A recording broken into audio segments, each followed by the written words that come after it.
Aam Aadmi party MP టీడీపీకి ఒక సలహా ఇచ్చాడు. బీజేపీతో జాగ్రత్త, ఎందుకంటే ఎన్నో పార్టీల్ని మోసం చేసినటువంటి పార్టీ బీజేపీ. కాబట్టి అధికారంలో ఉన్నంత వరకు మీరైతే ఎంత రాబట్టాలో అంత రాబట్టుకోండి, మేమైతే అమరావతికి చట్టబద్ధత చేయడానికి ఆమోదం తెలుపుతున్నామంటూ మాట్లాడాడు.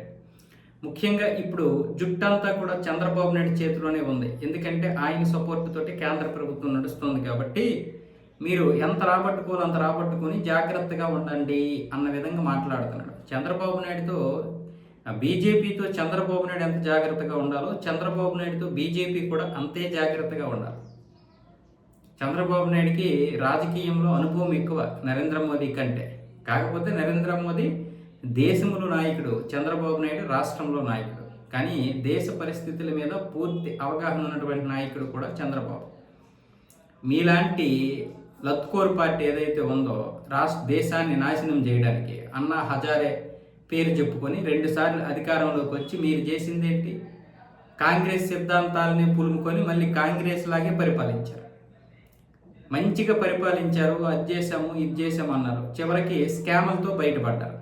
అందరూ ఢిల్లీ లాంటి ప్రాంతం మీ చేతిలో ఉంటే అభివృద్ధి అనే పేరుతో ఎంత నొక్కియాలో అంత నొక్కేశారు. ప్రతి నాయకుడు కోట్లు కొలది డబ్బును కూడా పెట్టేశారు.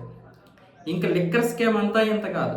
ఆమ్ ఆద్మీ పార్టీ ఈరోజు ఎందుకు ఇంత పరిస్థితుల్లో ఉంది? ఏ పార్టీకైనా గెలిపోవటంలో సహజమే.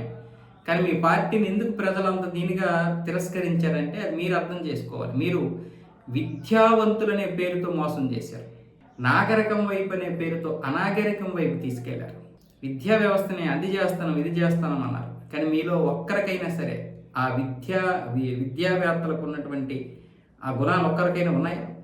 అరవింద్ కేజ్రీవాల్ గారిని ఎంత నమ్మారు? ఒక సాధారణ మనిషి, ఒక సర్వసాధారణమైనటువంటి ఒక కామన్ మ్యాన్ అనుకొని ఎంతోమంది ఓట్లు వేసి మీకు ఇచ్చినటువంటి మెజారిటీ ఎవరికీ ఇవ్వలేదు. మరేం చేశారు? మీరు వాళ్ళ యొక్క నమ్మకాన్ని ఒమ్ము చేశారు.